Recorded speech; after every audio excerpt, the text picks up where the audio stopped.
Maligayang pagdating sa aking channel.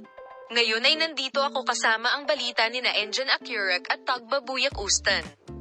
Ibinahagi ni Engin Akyurek ang mga romantikong alaala sa kanyang kasintahan na si Tagbabuyak Ustan, magkahawak kamay, sa mga lansangan ng Paris at nagbahagi ng magagandang larawan.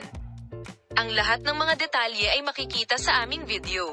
Oo, mahal naming mga tagasunod, pagkatapos ng kanilang paghihiwalay noong mga nakaraang buwan, muling nagsama-sama ang mga sikat na Turkish na aktor na sina Engin Akyurek at Tagbabuyak Ustan. Ang mag-asawa ay may mga romantikong sandali na naglalakad ng magkahawak kamay sa bar at sa mga lansangan ng Paris, isa sa mga simbolo ng pag-ibig. Ang desisyon ni Engin Akyurek na i-restart ang kanilang relasyon at ang mga sandaling ito na magkasama ang mag-asawa ay lumikha ng malaking kasabikan sa mundo ng magazine. Ang past love story ni Engin Akyurek at Tagbabuyak Ustan ay na-cover sa tabloid press. Gayunpaman, nagpa siya ang mag-asawa na maghiwalay kanina.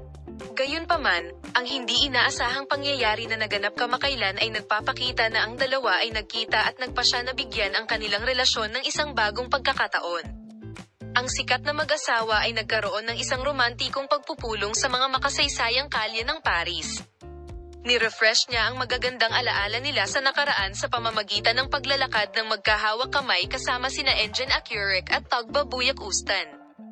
Ang mag-asawa, na naglalakad sa isang romantikong kapaligiran sa mga lumang kahangahangang kalye ng Paris, ay nagbigay ng emosyonal na sandali sa isa't isa. Pagkatapos ng espesyal na pagpupulong na ito, ipinahayag ni Engin Akyurek ang kanyang damdamin sa pamamagitan ng isang post sa kanyang social media account.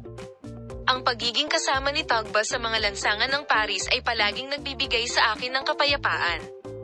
Narito kami upang kalimutan ang aming mga nakaraang karanasan at magsimulang muli, sabi niya. At ang pahayag na ito ay nakatanggap ng malaking atensyon at pagpapahalaga sa social media. Manatiling nakatutok para sa balita ng Engin Akyurek Tagbabuyak Ustan.